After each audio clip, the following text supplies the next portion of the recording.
Bom, pessoal, continuando aqui agora, neste treinamento a gente vai falar sobre a base de conhecimento. Afinal, esse assistente ele é específico para ser um FAQ, então ele deve auxiliar o usuário a responder, né, perguntas ali básicas, certo? Sobre a nossa empresa fictícia, a Médicos Online. Então, como que nós estruturamos esse FAQ? Nós temos aqui uma base de conhecimento, essa base de conhecimento ela está em PDF e ela foi estruturada da seguinte maneira. Nós temos aqui pergunta, logo abaixo da pergunta nós temos a resposta, aí quebra uma linha, nós temos novamente outra pergunta, depois outra resposta. Por que que nós organizamos desse jeito? Basicamente num formato quase que de FAQ, né? Q&A. Então, ele vai perguntando ali e logo abaixo vai tendo a resposta. Por quê? Porque esta base de conhecimento, como que ela funciona? Como que a IA consulta esses dados quando o usuário faz uma pergunta? Então, existem duas ferramentas, certo? Diferentes que elas atuam em conjunto para fornecer essa resposta para o usuário.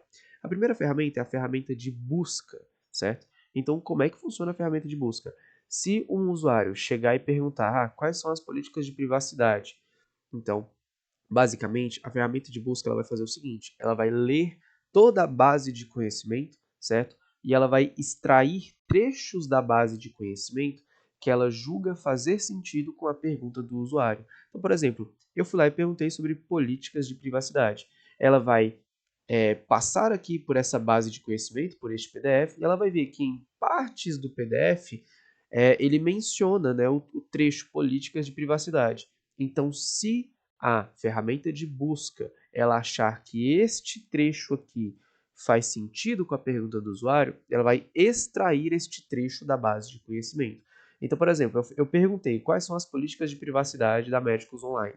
Aí a IA, uma ferramenta de busca, ela foi lá, navegou por toda a minha base de conhecimento e ela achou que esse trecho aqui, né, faz sentido, então ela vai extrair, basicamente, como se fossem bloquinhos, né? Então ela vai extrair toda a parte da base de conhecimento ali, se o arquivo for PDF, ela vai extrair tudo que tiver basicamente em cima e abaixo, certo? Desse trecho que ela julga fazer sentido, e com esses trechos extraídos, ela faz isso em toda a base de conhecimento, com esses trechos extraídos entra uma outra ferramenta, que é justamente a ferramenta de construção de resposta, que é o GPT de fato.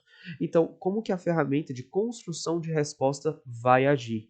Ela vai pegar todos esses trechos que foram extraídos da base de conhecimento, ela vai pegar todas as partes que estiverem aqui, todas as configurações que estiverem aqui nessa página inicial, então o nome do assistente, o nome da empresa, as orientações adicionais, e com base nas configurações e apenas nos trechos extraídos, que a IA vai fornecer a resposta. Então, em cima disso, que a IA vai construir ali a melhor resposta e vai fornecer para o usuário. Ou seja, a IA ela não vai ler toda a base de conhecimento toda vez e ela não vai entender, compreender a base de conhecimento. Não é assim que funciona. Se fosse dessa forma, realmente teria um custo e demoraria muito para fornecer cada uma das respostas. Então, basicamente, a gente pega ali o que o usuário digitou, qual que foi a pergunta, e a gente localiza na base de conhecimento trechos da base de conhecimento que fazem sentido com a pergunta do usuário. Esses trechos extraídos, junto com as configurações, são encaminhados para a ferramenta de construção de resposta, e a ferramenta de construção de resposta vai fornecer ali a melhor resposta para este usuário, certo? Tendo isso em consideração, entendendo um pouquinho melhor como é que funciona ali a ferramenta de busca, principalmente, então nós caímos no mesmo conceito aplicado aqui nas configurações, é interessante a gente também aplicar ele aqui na base de conhecimento. Então, a questão de você ter uma base de conhecimento estruturada no sentido de, seguindo mais ou menos essa linha de raciocínio aqui, de pergunta, logo abaixo resposta, e sendo o mais específica, o mais direto possível, para justamente aumentar a performance da ferramenta de busca. Ou seja, se você estruturar ali a sua base de conhecimento para deixar perguntas bem específicas, bem similares ao que o usuário perguntaria, a chance da ferramenta de busca localizar essa informação com precisão dentro da sua base de conhecimento aumenta, certo?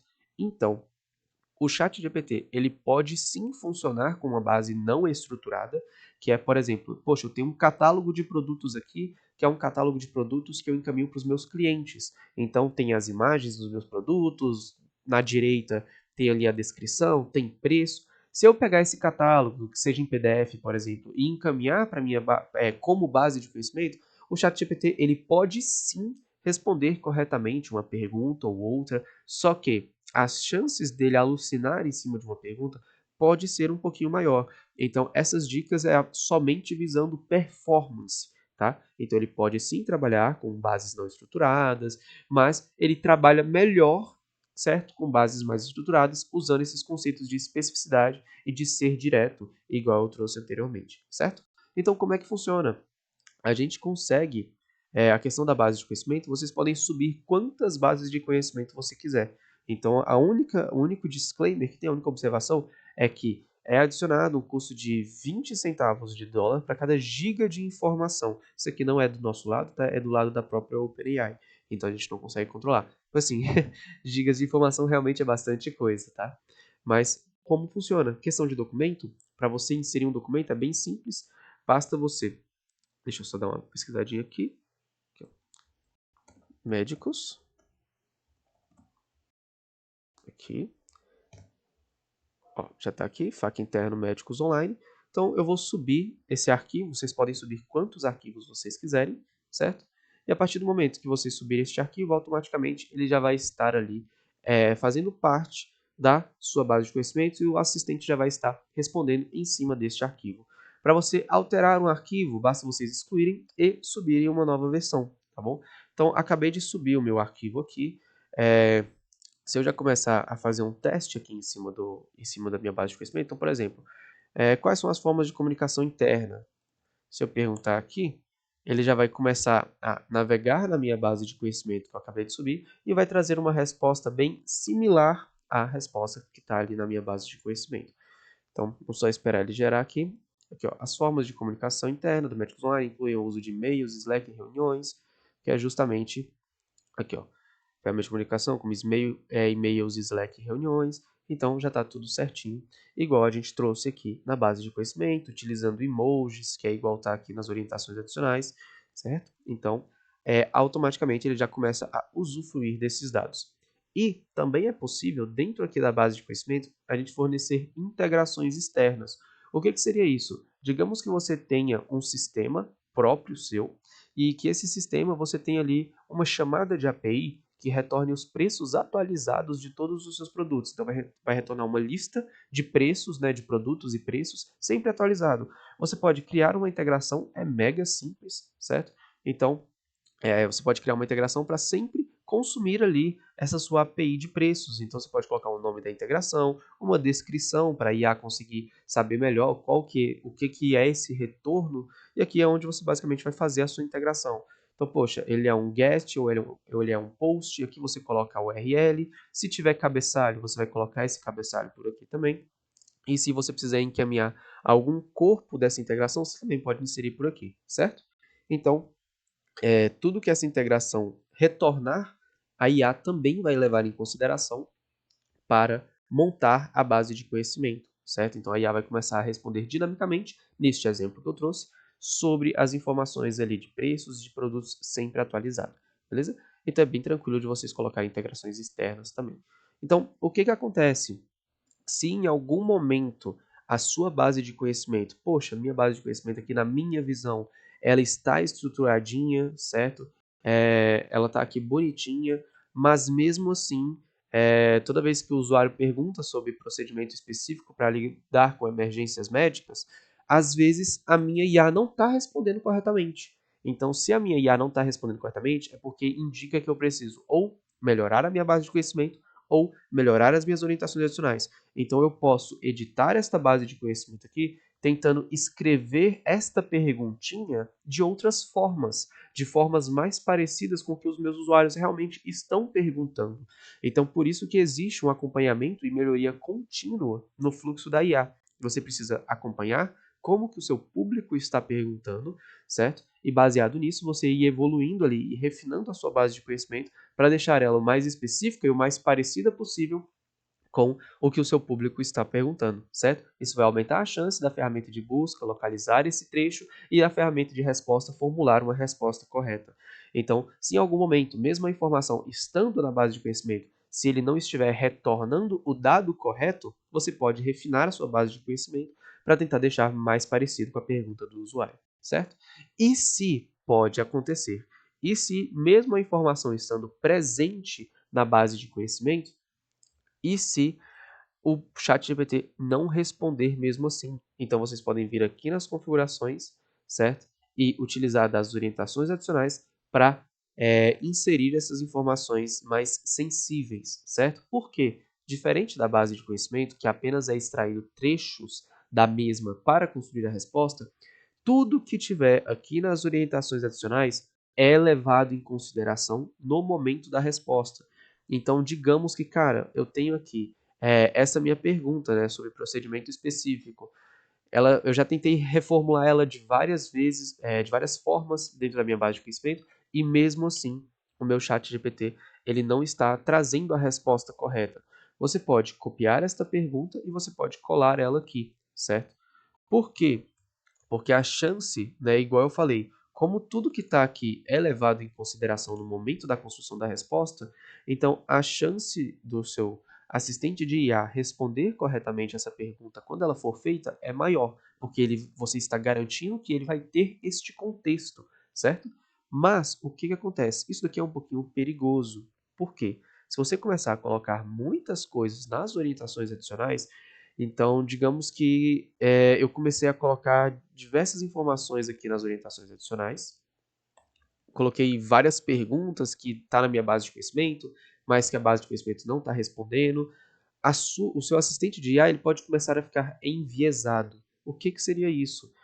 Digamos que eu pergunte sobre como funciona o processo de onboarding, certo?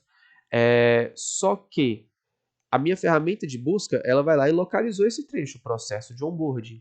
Só que ela também pode localizar esse outro trecho aqui, ó, processo de reembolso. Então, digamos que ela localiza esses dois trechos, certo, da minha base de conhecimento, só que nas configurações aqui, nas orientações adicionais, ele também vai ter informações sobre processo de avaliação de desempenho, processo ali da questão do reembolso, certo? Então ele vai ter informações sobre vários processos e aí é onde a sua IA pode começar a alucinar. Porque eu perguntei somente sobre o processo de onboarding, mas como nas próprias orientações adicionais tem informações sobre processos de reembolso e etc., a IA pode achar que você está falando sobre o processo de reembolso, ela pode te trazer informações sobre o processo de reembolso. Então isso pode acabar mesclando, né, dados ali que você não gostaria e pode gerar uma alucinação. Ou seja, resumindo, isso daqui é uma ferramenta muito poderosa, só que quanto mais informações que deveriam estar na sua base de conhecimento estiverem presentes na sua orientação adicional, pode aumentar a chance da sua IA alucinar. Então, o mais interessante é sempre você tentar refinar a base de conhecimento para tentar resolver o problema apenas com ela. E aí só trazer para as orientações adicionais casos que de fato fogem da curva. Então, casos bem mais sensíveis que, mesmo alterando na sua base de conhecimento, você não conseguiu resolver. Então, as orientações adicionais ela é uma ótima aliada para você fechar o cerco ali, né, do que o seu assistente pode ou não responder e para você resolver problemas que a sua base de conhecimento não dá conta, tá? Mas ela também é muito sensível, porque justamente ela pode, se tiver muita informação, ela pode fazer com que o seu assistente alucine de forma mais fácil, tá? Então, bom, basicamente, já passei todas as informações sobre a base de conhecimento, sobre ferramenta de busca, certo? E é algo bem tranquilo. Qualquer alteração que você precisar fazer na base, basta incluir aqui. Vocês podem subir vários arquivos, seja ele PDF, JSON, planilha, um arquivo CSV ou um arquivo Word, sem nenhum problema. Vocês podem utilizar vários tipos de arquivo. Logicamente, cada tipo de arquivo vai ter um tipo de atuação diferente na ferramenta de busca. Então, se o seu arquivo, digamos que ele seja uma planilha, certo? Às vezes, a ferramenta de busca ela pode ter um pouquinho mais de dificuldade de encontrar a informação na sua planilha. Então, se você estiver sofrendo com essa dificuldade, você pode tentar pegar toda essa sua planilha e trazer ela para um PDF. Então, tente transformar essa planilha em um PDF e verifique se houve aumento de performance. Se sim, então não necessariamente era como as suas informações estavam escritas que era o problema, mas sim em qual formato ela estava estruturada. Ok? Então, assim, realmente não tem um caminho das pedras, igual nas configurações adicionais, tudo é teste, mas a alteração do formato do arquivo também pode influenciar na questão da performance. Então, se você estiver sofrendo por algum problema, tente também fazer a alteração do formato de arquivo, além dos refinamentos que eu já trouxe, que talvez o seu problema já seja corrigido por aí, ao invés de você apenas tentar utilizar as orientações adicionais, ok? Então, são diversas abordagens que você pode utilizar para tentar suprir esse problema, beleza? Mas é bem tranquilo. Tudo que você fizer aqui, por favor, testem, porque apenas testando você vai saber se houve realmente uma melhoria na performance ou um decremento na performance, beleza?